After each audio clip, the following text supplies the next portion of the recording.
Como ya habíamos hecho previamente, el tejido nervioso es uno de los 4 tejidos básicos, ¿no?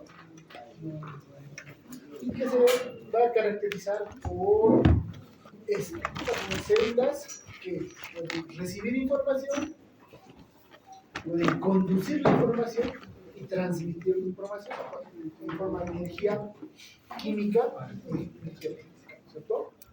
Que son las neuronas. Pero el tejido nervioso en realidad va a incluir dos grupos grandes de células, ¿no? Las neuronas, que son las células propiamente especializadas en esa conducción nerviosa, y las células de la dendría o la neurona, que en realidad son más abundantes que las neuronas.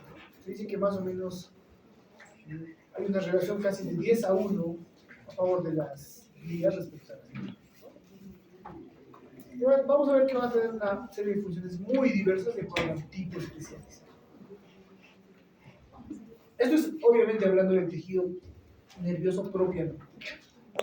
Cuando hablamos de tejido nervioso van a ver que va a haber otros tejidos involucrados, como el tejido nervioso, como el tejido conectivo que va a formar las meninges, ¿no?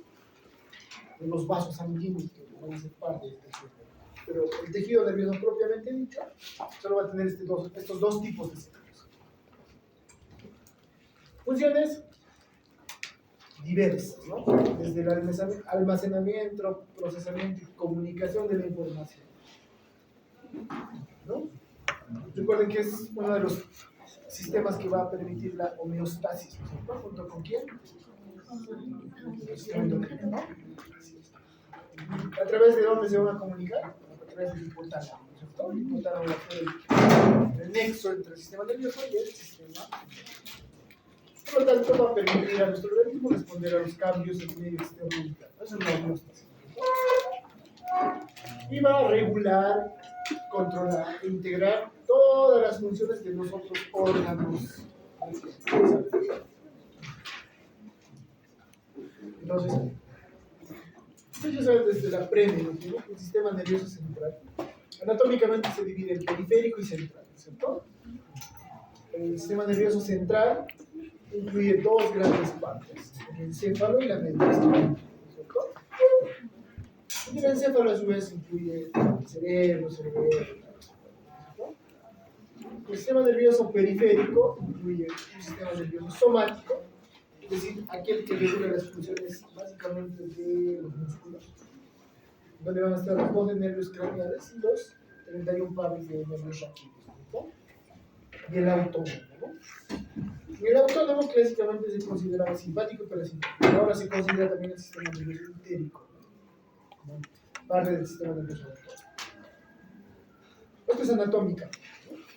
Funcionalmente, podemos dividirlo en el sistema nervioso somático y el autónomo. El somático es el que inerva el músculo esquelético, básicamente. El autónomo es el que regula las funciones de todos los otros órganos que no tienen o no tenemos control voluntario sobre ellos, ¿no? El músculo hizo de todo el organismo, el tracto digestivo, el tracto respiratorio, el tracto urogenital, ¿no? Entonces se subdivide simpático, parasimpático, pero también en entérico, ¿no? Entonces, como elementos celulares del tejido nervioso vamos a tener neuronas, que es la unidad funcional, porque son realmente los que cumplen la función de transmitir los impulsos nerviosos, ¿cierto? Luego están las células de la gliosos, que igual se van a clasificar en centrales y periféricos. En el nivel central vamos a tener los oligodendrocitos, los astrocitos, la microglia y los ependinocitos. A nivel del sistema nervioso periférico vamos a tener las células de Schwann y las células Sanger. Ahora, más adelante vamos a describir bien qué es sustancia gris y qué es sustancia blanca, ¿no? Pero esto se distribuye de esta manera. En la sustancia gris van a estar los oligodendrocitos satélites, los astrocitos protoplasmáticos y la microglia. En la sustancia blanca, los oligodendrocitos interfasciculares, los astrocitos fibrosos y la microglia. Eso lo describimos adelante. Vamos a empezar describiendo la célula, que es la unidad funcional por excelencia de los nerviosos, ¿no? ¿Qué es? La neurona, ¿no? Entonces ya saben que la neurona es la unidad estructural, funcional. Saben que esta célula tiene una capacidad de regeneración muy baja. Se han encontrado solo por debajo de los ventrículos laterales, algunas células madre. Pero en general no se replican, ¿no? O sea, ya también no pueden ser replicadas. Y la capacidad más importante de la neurona es esta, que puede modificar la polaridad eléctrica de su membrana celular. ¿No? Todas las células, ustedes se han hecho física, ¿no? Todas las células tienen una diferencia de potencial, ¿no? Sus membranas celulares. Pero las neuronas y las células musculares son las únicas que pueden cambiar la polaridad de sus células, ¿no? Esa es una propiedad de estas, ¿no? El resto no. Y vamos a ver que toda neurona se va a dividir en una parte, la parte más prominente, que va a ser el soma pericardial. Luego va a tener prolongación. Algunas más cortas, muy ramificadas, como dicen las dendritas, ¿cierto? Y una más prominente, usualmente única, que va a ser el axón, que va a tener una parte ramificada que va a ser su telodendrón, sus terminaciones axónicas, ¿cierto? Eso vamos a verlo dentro del momento, mucho detalle. El cuerpo soma va a ser la parte donde básicamente se sintetiza todo el citoplasma del cuerpo, ¿no? Tiene una capacidad de síntesis muy alta el cuerpo. Bueno, las prolongaciones también se les llaman neuritas, ¿no? Son de dos tipos, las dendritas y los axones.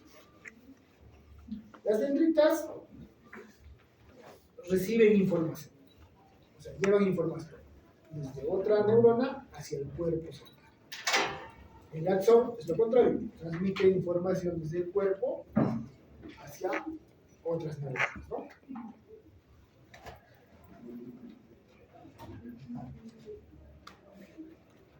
Las neuronas son muy variables en su morfología. Morfológicamente se pueden clasificar de acuerdo al número de prolongaciones: unipolares, bipolares, pseudounipolares y multipolares, ¿no? Hay otra clasificación funcional que tiene en relación a la actividad que cumplen. Básicamente ahí hay tres grupos: las sensitivas o aferentes, es decir, son aquellas que tienen receptores, hacen contacto con los receptores en la periferia, luego llevan la información hacia el sistema nervioso central, ¿no? Las motoras hacen lo inverso, ¿no? Son las que llevan la información del sistema nervioso central hacia la periferia. Ambas son somáticas y viscerales, o sea, hay receptores en los músculos y en el resto de vísceras, ¿no? Y hay efectores en los músculos y en el resto de vísceras, ¿no? Las interneuronas son neuronas que se encuentran solo en el sistema nervioso central e interrelacionan estas dos, ¿no? Analizan esa información y son las que integran esa información, ¿no? Vamos a hacer la clasificación morfológica. Básicamente se refiere a las prolongaciones que puede tener una neurona. Donde puede tener una sola prolongación, dos, una aparentemente única, o la clásica, ¿no? Que tiene varias neuritas pequeñas y un axón, ¿no es cierto?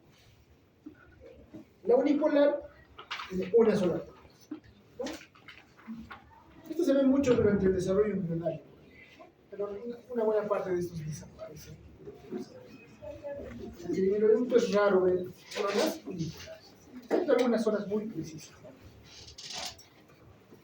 Lo más común es esto: las pseudounipolares. Las pseudounipolares es una neurona que tiene una única prolongación, la que luego se bifurca en dos. Una de estas va a ser la función de dendrita y la otra la función de axón. Ahora, muchas veces la información incluso va a transcurrir a través de estas prolongaciones sin pasar por el cuerpo. Puede pasar directamente. Se puede ser una única. Muchos dicen que estas se forman a partir de una bipolar, que poco a poco sus polos se van fusionando y dan esta forma. La ubicación más común es el ganglio sensitivo de la raíz dorsal del nervio espinal y los ganglios sensitivos de los nervios craneales. ¿Se entiende eso? ¿No?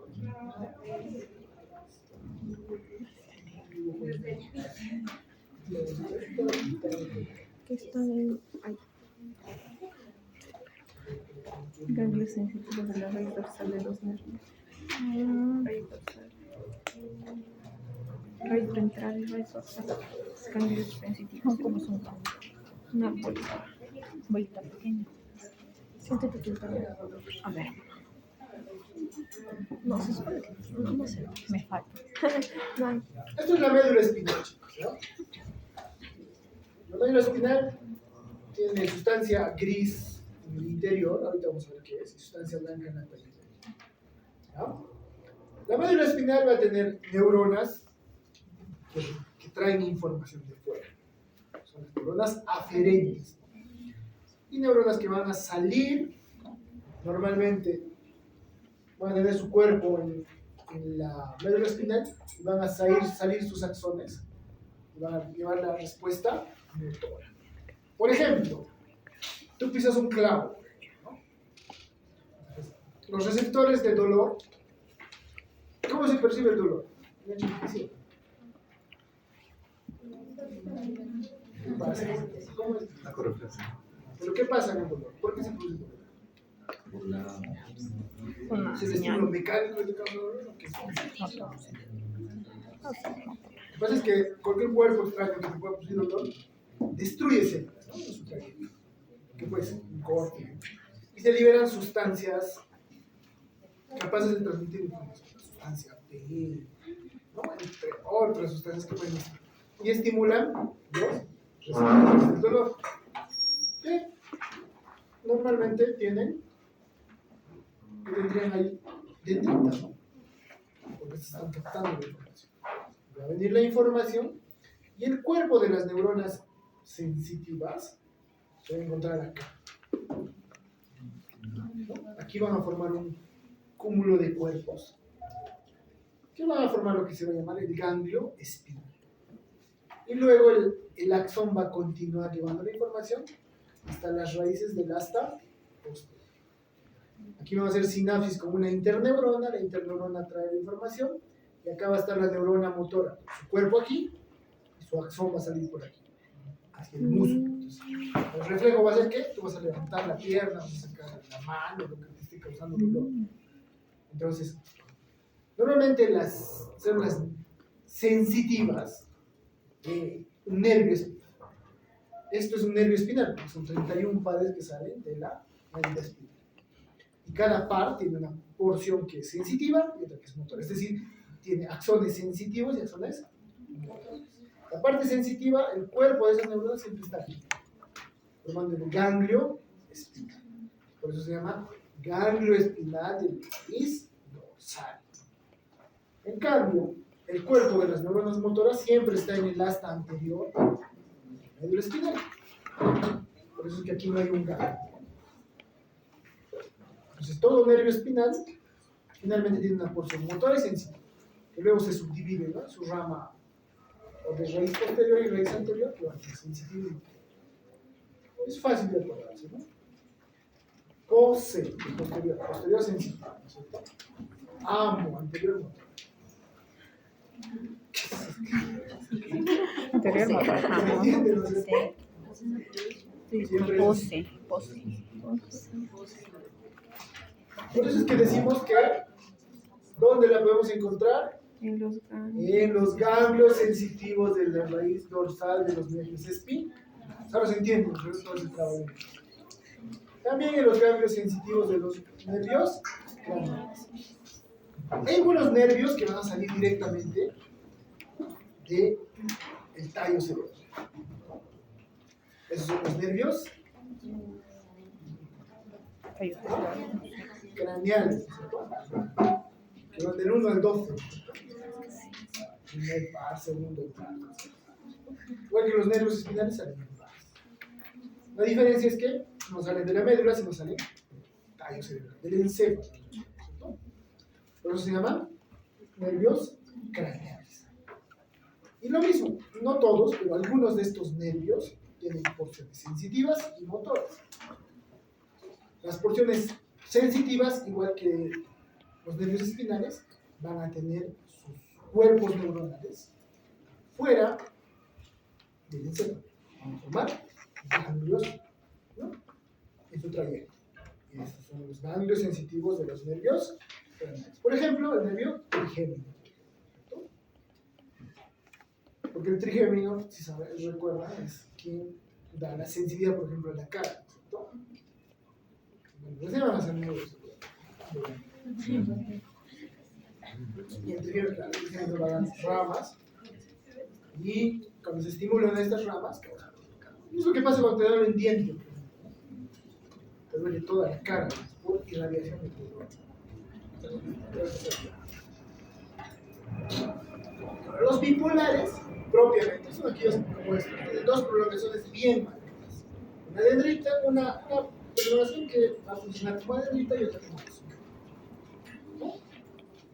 Y siempre son opuestas. Básicamente se encuentran en los receptores sensitivos de la mucosa olfatoria, en la retina y en los ganglios vestibulares y cocleares del oído. Es decir, el octavo par lleva información del vestíbulo y la cóclea del oído. Porque no es lo mismo, uno de ellos lleva información auditiva y la otra lleva información del equilibrio, ¿cierto?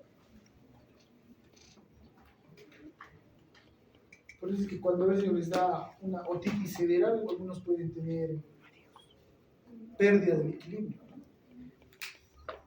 Entonces, básicamente estas neuronas están ubicadas en esas. Las multipolares son las neuronas típicas, ¿no?, que tienen un axón y muchas dendritas, ¿no? Y que se tienen en esa forma estrellada o pirámide, ¿no? Por ejemplo, las motoneuronas del asta ventral de la médula espinal. O sea, la neurona de la porción motora del nervio espinal, la parte anterior, ¿cierto? El arco reflejo que ya decía. Con las células de la quinta capa de la corteza cerebral. Eso vamos a ver más. Pero son las más abundantes. ¿Hasta ahí se entiende? Sí. ¿No? La clasificación funcional básicamente va solo en cuanto a sus funciones. Lo que ya les decía, las sensitivas o aferentes, las motoras o eferentes, las interneuronas o internunciales. Las sensitivas o aferentes son las que reciben la estimulación en el sistema nervioso periférico. Llevan esa información al sistema nervioso central. Son somáticas y viscerales. Somáticas quiere decir de músculo voluntario, ¿no?, y otras funciones que transmiten información de dolor, temperatura, tacto, presión, ¿no?, la propiocepción. Ya les dije, ¿no?, es la posición de nuestro cuerpo en el espacio, ¿no? Y las viscerales, básicamente, dolor, ¿no? ¿Dónde los encontramos? Las somáticas en toda la piel, ¿no?, toda la superficie corporal, los órganos como músculos, tendones. Las viscerales, las mucosas, las glándulas, los sanguíneos. Las motoras o aferentes conducen impulsos nerviosos hacia la célula. Igual pueden ser somáticas o viscerales, ¿no? Las somáticas son las que llevan impulsos hacia el músculo esquelético, hacia el músculo voluntario. Las viscerales a todo lo que es involuntario, ¿no?, músculo visceral. ¿Y dónde los podemos encontrar? Las motoras, las motoneuronas en la médula espinal. Ya les dije que en las sensitivas o aferentes usualmente el cuerpo está fuera del nervioso central, formando los ganglios de la raíz posterior del nervio espinal. En cambio, las motoras, usualmente su cuerpo está dentro de esta nervioso. Entonces, puede haber neuronas muy largas que pueden, su prolongación o su axón puede llegar a medir hasta 1 metro, ¿no? Por ejemplo, las neuronas de la vía piramidal. Cuando hagan la vía en neuro van a ver qué es la vía piramidal.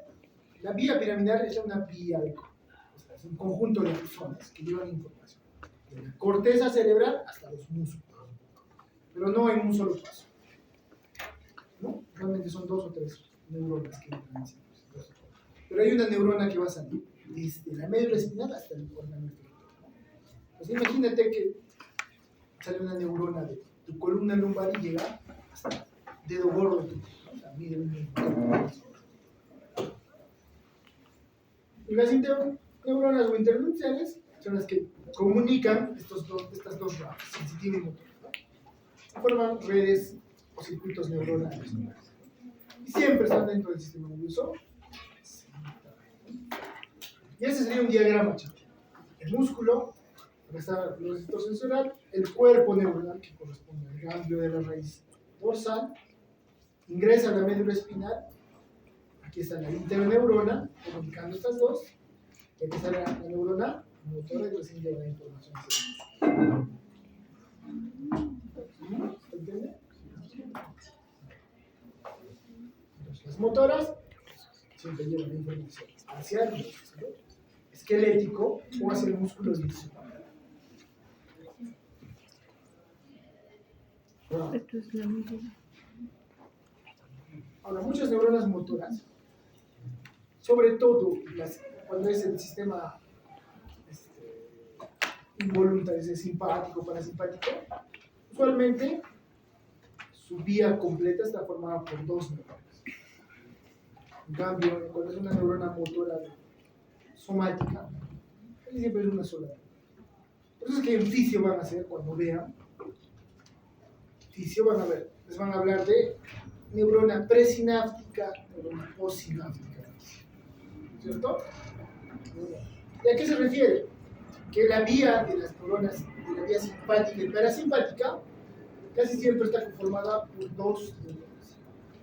Una, cuyo cuerpo va a estar en el sistema nervioso central, o sea, en la médula espinal.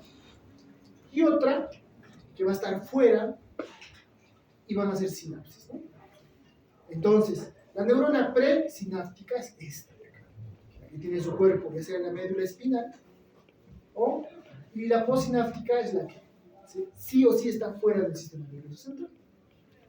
Por eso es que en la vía del sistema nervioso autónomo se habla de neurona presináptica y postsináptica. ¿Ya? En cambio, las sensitivas, ya les dije, es una pseudo o unipolar, que una va a funcionar como dendrita y la otra como axón, si el sistema nervioso. Ahora, las neuronas tienen variedades en su morfología, ¿no? Usualmente muchas son piramidales como esta, que van a tener múltiples dendritas ramificadas y un axón, ¿no? Otras un poco más ovoideas y otras tan ramificadas que son características de ciertas porciones del sistema nervioso central, como las células de Purkinje, ¿no? ¿Hasta ahí se entendió esa parte?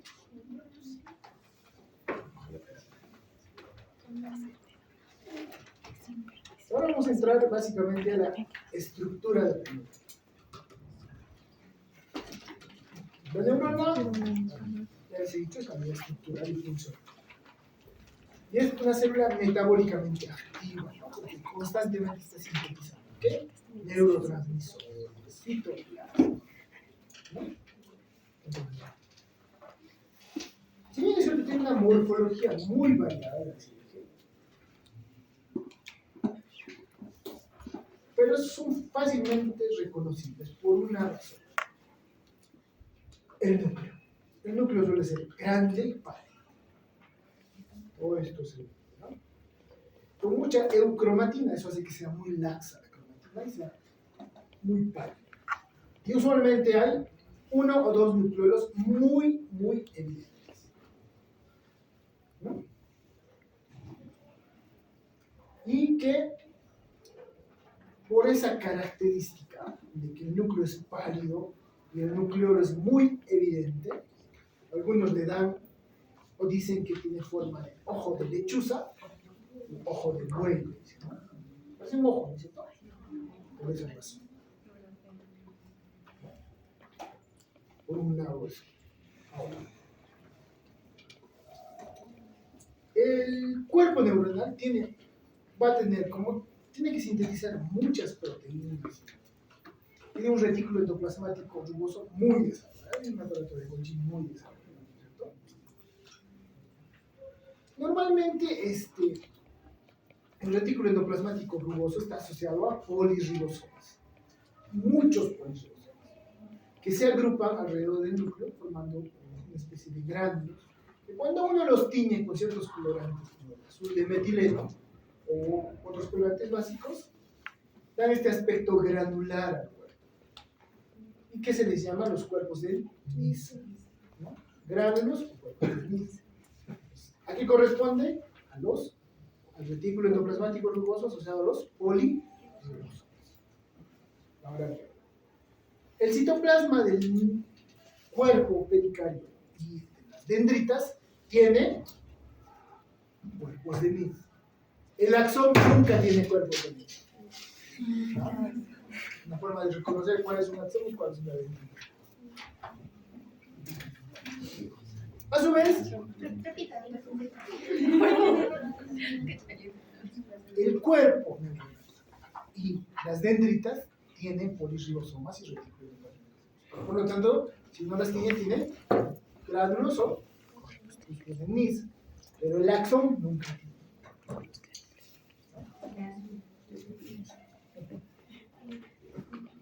Ahora, aparte de estos gránulos de Nis, muchas veces pueden haber otras inclusiones en el citoplasma. Puede haber gránulos de lipofucsina, si se fuera un tejido cardíaco, que dan un color pardo marrón, que se cree que son un remanente, un resquicio de la actividad lisosómica, ¿no? Recuerden que las neuronas, igual que las células cardíacas, no son la nueva. Por lo tanto, su producto metabólico a veces se acumula en forma de lipofucsina. Por lo tanto, la lipofucsina, igual que en el corazón, funcionaría como un marcador de vejez. Por lo tanto, es mucho mayor en el adulto mayor.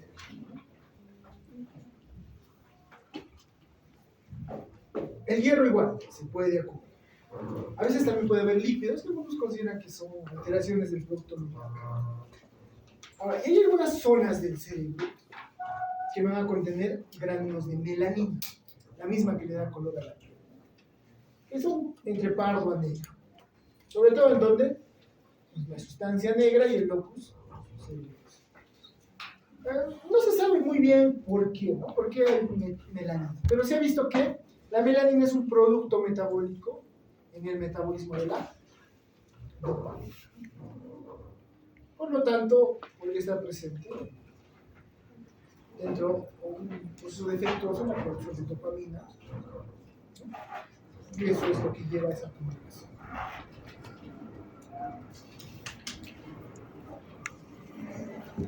Y de melanina le llaman neuromelanina. ¿Hasta ahí está bien? ¿Entienden? Entonces, las neuronas, si usas algunas coloraciones especiales, pueden adquirir algunas características. Por ejemplo, el azul de toluidina. El azul de toluidina es un colorante básico. Por lo tanto, nos va a permitir distinguir los polisomas o polirribosomas y los retículos endoplasmáticos rugosos, que forman lo que es como los corpúsculos de era toda la tinción básica. La tinción PAS permite tener los gránulos de lipo.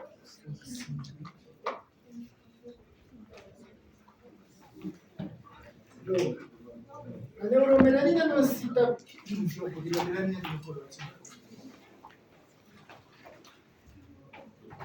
Como les decía, es producto del metabolismo de la dopamina. La dopamina normalmente se sintetiza a partir de un aminoácido, que es la tirosina. Por una serie de enzimas pasa a metildopa, luego a dopa y luego a dopamina. Pero un camino es que de la dopa pase a amina.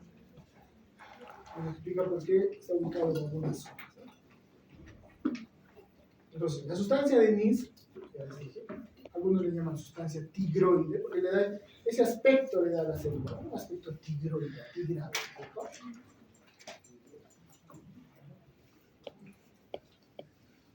Siempre está en el cuerpo, excepto en el axón, como dije. La parte inicial del axón se va a llamar cono axonal, ¿no? Y es algo característico de la neurona, ¿no? Ahora, muchas neuronas en las mujeres pueden tener un corpúsculo de Barr. Ya saben qué es el corpúsculo de Barr, ¿cierto? ¿Ah? No.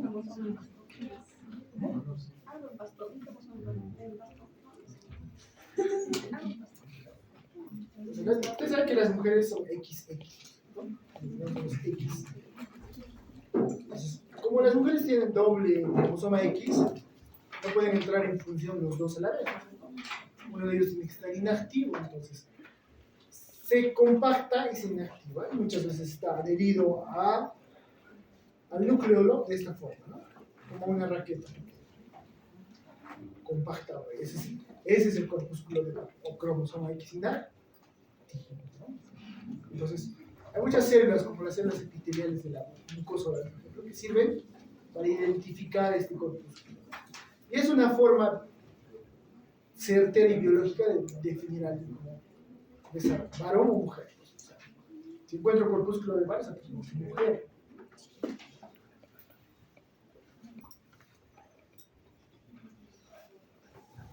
Además de estas impregnaciones o acúmulos normales que puede haber en las neuronas, la neurona va a tener un ciclo esquelético muy parecido al de cualquier otra célula, que va a contener tres tipos de elementos. Va a tener microtúbulos, los filamentos intermedios, que son los neurofilamentos, y los microfilamentos corresponden a actina, ¿no? Que van a darle el soporte para la morfología que va a haber. Además, los microtúbulos van a participar en el transporte dentro de la neurona. Los filamentos intermedios son los filamentos más característicos de la neurona, que usualmente son citoqueratinas, y suelen ser de tres tipos: los neurofilamentos L, N y H. Eso es por la masa molecular, ¿no? Alta, media, baja, en inglés, ¿no es cierto? High, medio, ¿no? ¿Ah?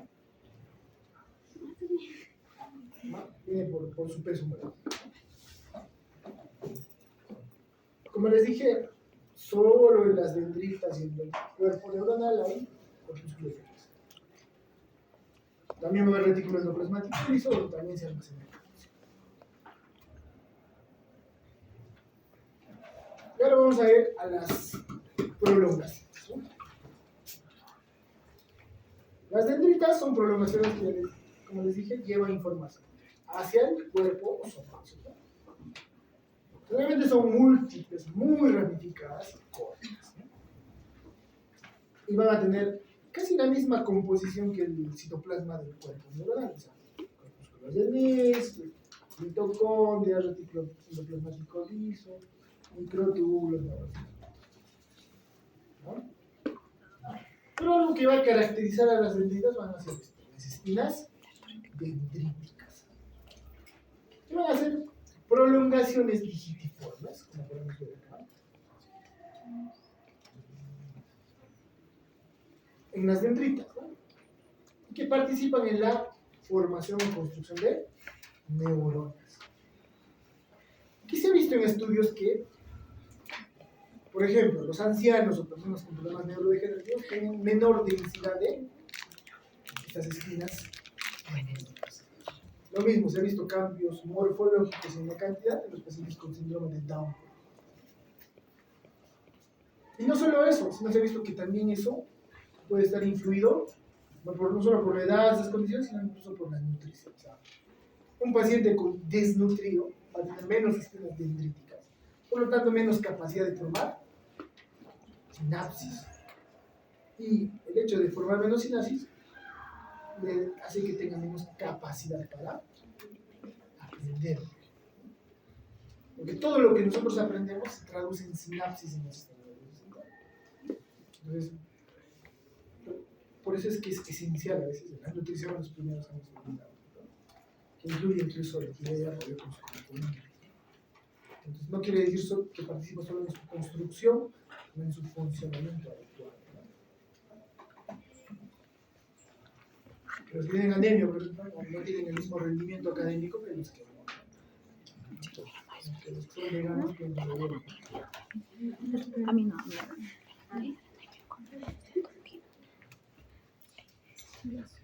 Y ahora vamos al axón. El axón es la prolongación más larga. Que va a tener una parte terminal ramificada, que se le llama el telo, el extremo telo. Y va a finalizar en estos botones. Al axón también le llaman cilindro eje, ¿no? Es una prolongación única de longitud muy variable, puede ser de unos milímetros, centímetros a un metro incluso, ¿no? Y que su función es llevar la información de la neurona hacia la epidemia, ¿no? Hacia otra neurona. En su interior, sobre todo en la parte del telodendroma, van a tener muchas mitocondrias, van a tener retículo endoplasmático liso abundante, y muchas vesículas de transporte que conllevan o llevan neurotransmisores, ¿no? Y se incrusta o nace de la neurona a partir de una porción que se va a llamar el cono axónico. Este cono axónico se caracteriza porque no tiene retículo endoplasmático, no tiene ribosomas, y en general es donde ahí se inicia el potencial de acción para que se transmite a través de todo el axón, en el cono axónico. Ahora, normalmente el citoplasma, ya sea de las dendritas o del axón, no tiene una capacidad de síntesis alta. O sea, todos los elementos de su citoplasma se sintetizan aquí en el cuerpo. Por lo tanto, se tienen que transportar estas sustancias, ya sean neurotransmisores, orgánicos, ¿no? Proteínas, desde el cuerpo hacia el axón. Y también lo inverso, los productos metabólicos, proteínas anómalas, ¿no? O a veces los neurotransmisores que han sido recaptados y están disfuncionales tienen que ser llevados hacia el cuerpo neuronal donde son procesados, ¿no? Y nuevamente pueden sintetizarse. Y para eso se requiere un transporte axónico, ¿no? Va a haber dos tipos de transporte axónico. Uno anterógrado y otro retrógrado. El anterógrado es el que va del cuerpo hacia el telodendroma. Es el más rápido, lleva usualmente vesículas y proteínas. El transporte retrógrado va desde los botones terminales del axón, del telodendro hacia el suelo, ¿no? Y lo hacen a través de microtúbulos que se encuentran aquí, distribuidos. Pero cada uno de estos tiene una proteína de transporte muy diferente.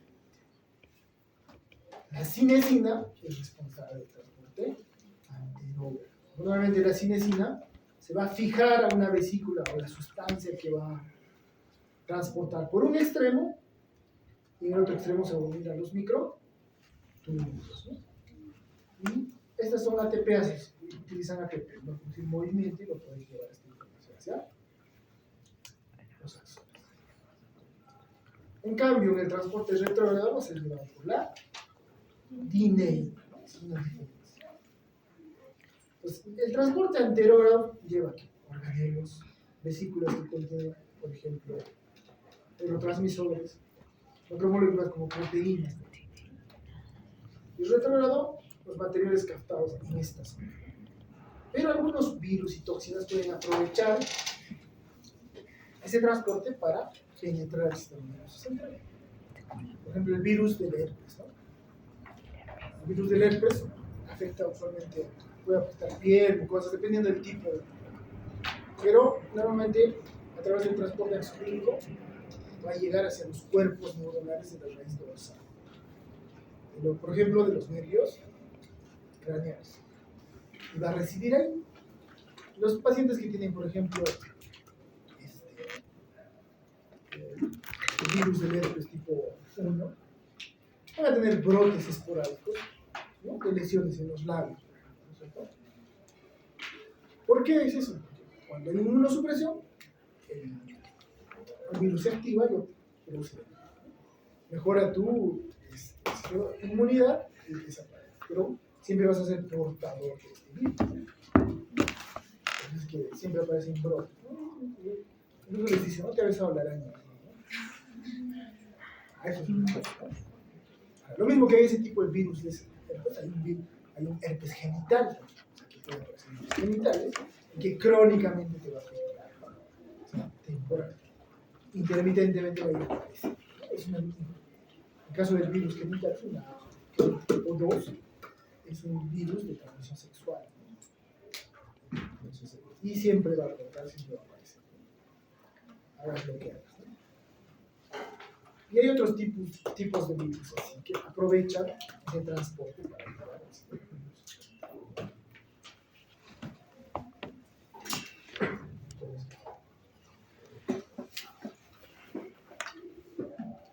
Y aquí sale un esquema, ¿no? Donde la cinecina va a llevar siempre las vesículas del extremo negativo al extremo positivo del conducto, ¿no? La cinecina del brazo. ¿Hasta ahí se entendió? Algo que me olvidaba, ya sabes. La membrana del axón se llama también axolema, ¿no? Simplemente se llama así. Axolema.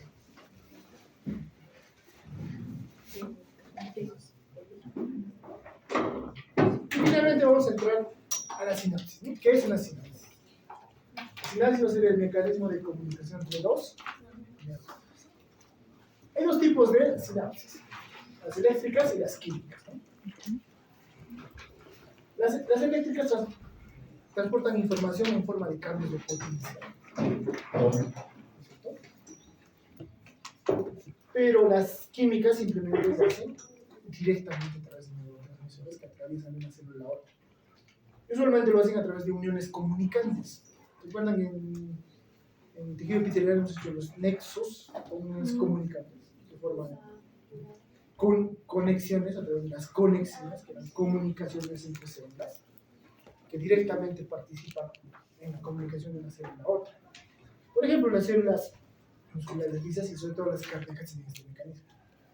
Y eso hace que la contracción del ventrículo, por ejemplo, sea sincrónica. Casi todas las células se contraen al mismo tiempo. ¿Por qué? Porque basta que una se despolarice, va a transmitir la información en forma de iones a las demás células, y eso produce ese mecanismo de contracción al unísono. Porque de lo contrario, perdería funcionalidad del corazón. Imagínense que solo una parte se contraiga, luego otra, o sea, produciría un efecto mínimo sobre la sangre para bombearla, ¿no? Y eso es lo que pasa, por ejemplo, en algunas enfermedades como ¿no?,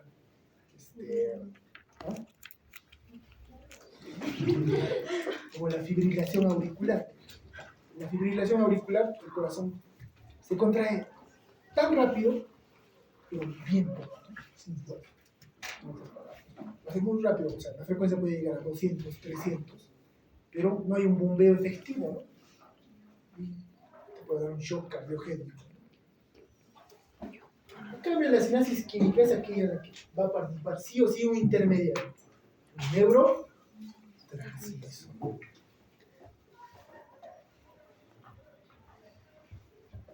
Ahora vamos a ver que hay muchos tipos de sinapsis. Lo más usual debería ser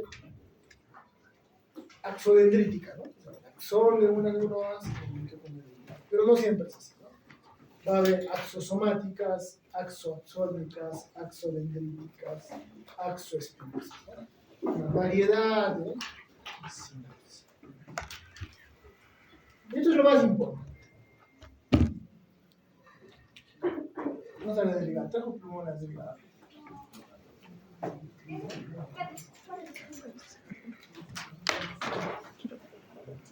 Dormir.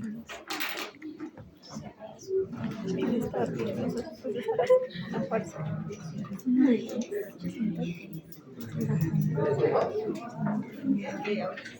Yo hago el esfuerzo de mirar ahí. Ay, no, lo corté. Yo sí, no me das. No me das. Entonces, la sinapsis es una unión especializada, ¿Será ¿cierto? bueno? Que tiene dos porciones, ¿cierto? El botón terminal del axón y la otra porción de la neurona es pósita. Siempre entre estas va a haber un espacio, una brecha. Entonces, tenemos el botón axónico aquí. 20, 40 más. Recuerden que el axón, como cualquier otra parte de la neurona, se despolariza, es decir, cambia la polaridad. Así es. Entonces viene la despolarización y cambia esto, ¿no? Positivo se vuelve negativo, positivo, negativo, positivo, negativo, ¿cierto? Eso se llama despolarización, ¿cierto? Y acá vamos a tener la otra porción de la neurona ósea. Normalmente aquí van numerosas vesículas como pueden ver en el gráfico, ¿no? De neurotransmisores. Normalmente aquí en el axón va a haber unos canales de calcio dependientes de voltaje. ¿Ya? Son canales de calcio dependientes de voltaje, es decir, que cuando hay este cambio de voltaje, llega hasta esta parte, se abren estos canales de calcio. ¿Qué va a pasar? Va a entrar calcio. ¿Ustedes entienden? Entonces, el calcio en el interior del botón sináptico lo que va a producir es que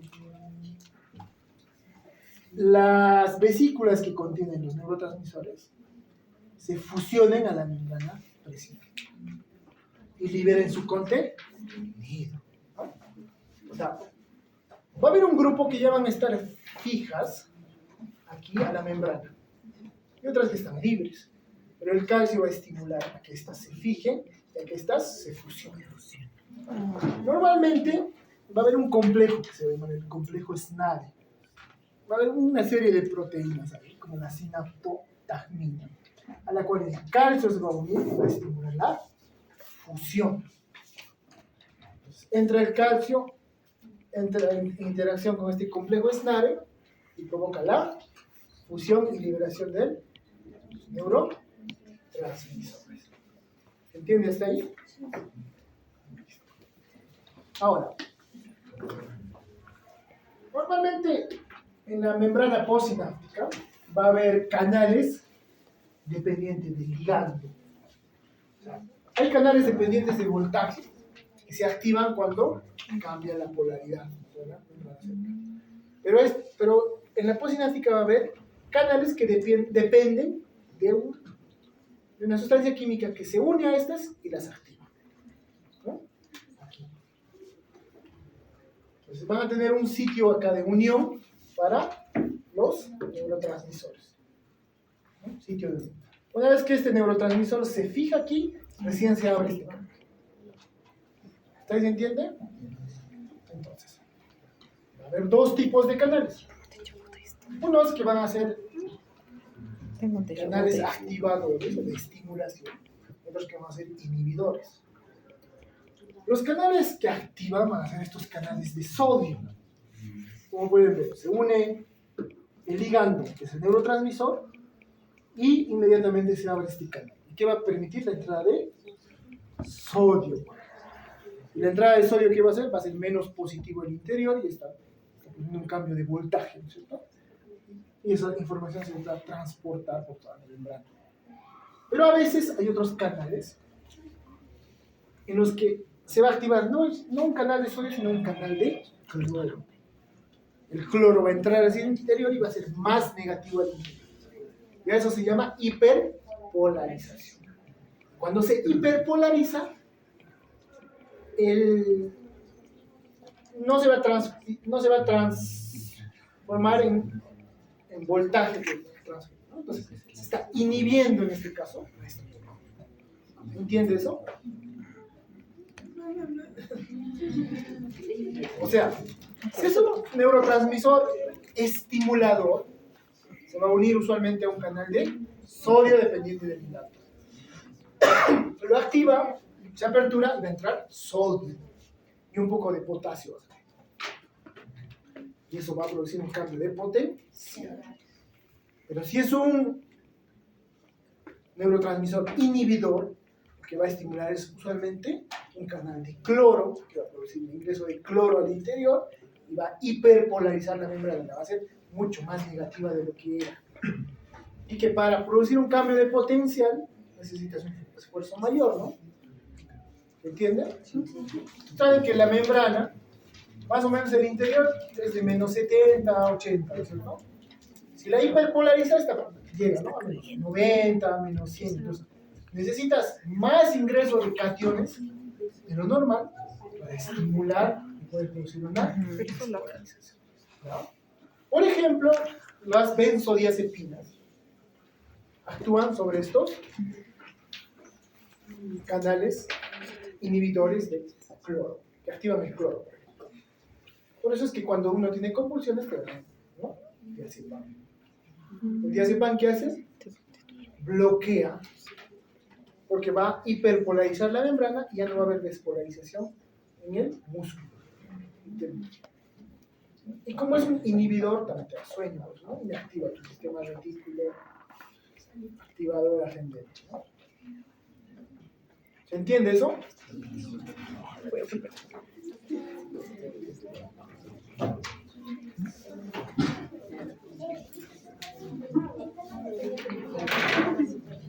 Claro. El sodio y el cloro, ¿no? Solicloro. Solicloro. Quiero el Ahora, quiero cachito. estos neurotransmisores no pueden estar estimulando a estos canales eternamente, ¿no? Entonces, normalmente en las membranas puede haber algunas enzimas que pueden destruir a estos neurotransmisores. Por ejemplo, el neurotransmisor más abundante, uno de los más abundantes, es la acetilcolina. Acetilcolina. Normalmente en la membrana celular o sináptica, fijado a proteínas transmembrana, va a haber, por ejemplo, una enzima, la acetilcolinesterasa. Lo que va a hacer es destruir la acetilcolina. Entonces, el contacto con sus receptores va a ser de algunos segundos. ¿Cómo actúa sobre la acetilcolina? ¿Entiende? ¿Qué cosa así? Destruye la acetilcolina. O sea, los neurotransmisores no pueden estar estimulando o inhibiendo a estos canales todo el tiempo. Necesitan que se bloquee. ¿Por qué? Porque la neurona no calcula la cantidad de neurotransmisores. No es que dice, va a ser solo una contracción pequeña, le doy solo un poco de neurotransmisor. Esto va a ser una contracción más fuerte, más neurotransmisor. No, si no lo hace, no funciona, pierde. Entonces, hay enzimas aquí. Aquí, por ejemplo, está la acetilcolinesterasa que va a destruir a la acetilcolina, ¿no? La desdobla en acetilcoenzima A y colina. Y eso luego se va a reciclar hacia la membrana presináptica por endocitosis, ¿no? Y eso otra vez por transporte axónico se lleva al cuerpo, soma, para o destruirlo o reciclarlo y volver a sintetizar, ¿no? Uno a veces no. A veces hay algunas, como neurotransmisores como la dopamina, ¿no? Que directamente no tienen aquí una enzima, ¿no? Sino que primero son recaptadas por las vesículas y luego son destruidas. Y aquí, por ejemplo, hay una enzima que las destruye, la monoamino oxidasa, la MAO, monoamino oxidasa, por ejemplo. Entonces, ¿qué pasa, por ejemplo, en los pacientes deprimidos? Se ha visto que hay déficit en la cantidad de neurotransmisores como la dopamina. ¿Qué se les da? Se les da antidepresivos. Un antidepresivo muy común son los IMAO. ¿Qué son los IMAO? Inhibidores de la monoamino oxidasa. Lo que haces es bloqueas a esa enzima que destruye la dopamina y vas a tener más dopamina funcionando en tu sinapsis. Y con eso elevan la cantidad de dopamina y te optimizan, ¿no? O sea, hacen que tu... ¿cómo se llama? Que tus niveles, digamos, de negatividad, ¿no? Ya no estén tan bajos, no estés deprimido, ¿no? Pero a la vez también, la dopamina no tiene solo efectos sobre eso, puede tener efectos sobre la presión arterial. Entonces, efectos colaterales son, por ejemplo, que estos pacientes pueden hacer hipertensión arterial, todo en base a su mecanismo de acción. ¿Entendió? Normal.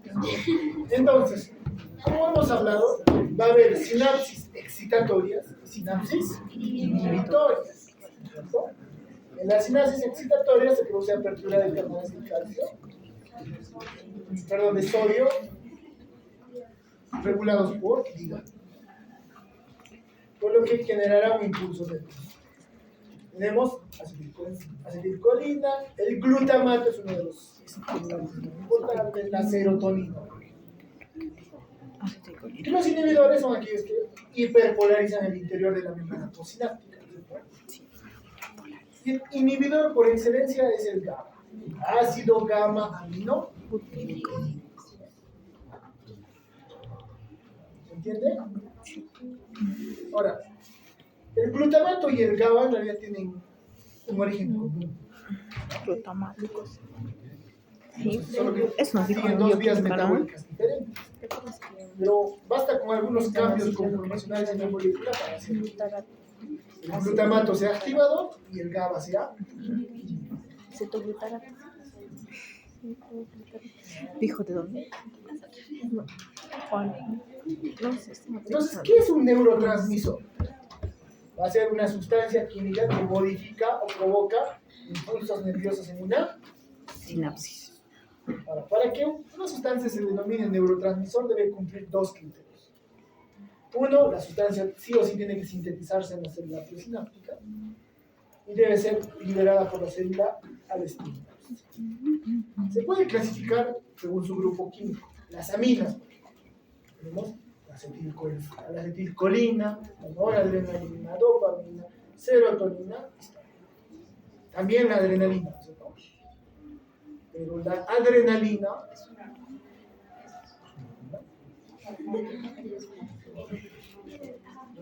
una hormona, no, es una amina biológica. Pero el hormona también funciona. Nos salió un corazón. La noradrenalina A ver. es parte de la sinapsis del sistema simpático. ¿No? El sistema simpático va a inervar muchos órganos viscerales, pero también da ramas hacia la glándula suprarrenal, a la médula suprarrenal. ¿No? Y por estimulación de la suprarrenal, la noradrenalina liberada ahí se transforma en adrenalina y luego recién pasa. No hay figuras, no hay corazones. Por lo tanto, la adrenalina no se encuentra en las sinapsis normales, ¿no? La que se encuentra siempre es la Adrenalina. Ahora, algo que me olvidaba aquí. Por ejemplo, ¿qué pasa si yo bloqueo estos canales de sodio? Bloqueo la estimulación. Por ejemplo, los anestésicos locales, su mecanismo de acción es ese, bloquear estos canales de sodio. Cuando tú le infiltras anestésico local a un paciente, le estás bloqueando sus canales de sodio. Entonces, ¿el paciente siente dolor? Sí, pero esa información no le llega al cerebro. Entonces, el cerebro no lo interpreta como dolor, entonces finalmente le duele. Pero Las drogas bloquean el canal de ¿Drogas? o actúan como pasamos a las drogas. Depende, si es una droga estimulante, lo más probable es que que sea un agonista, ocupe el lugar de un neurotransmisor activador y activo. O que funcione como precursor de una amina biológica.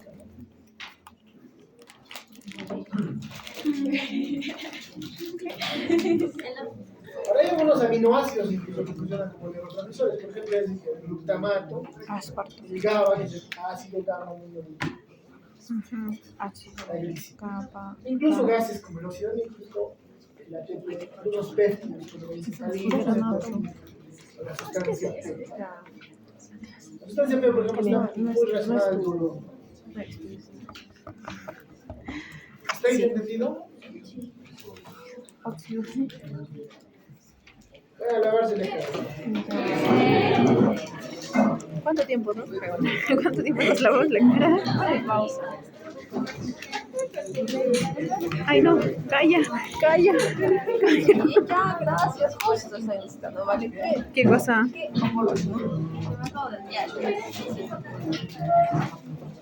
No tengo plata, ¿te puedo llevar? 2.50. Corta, chica.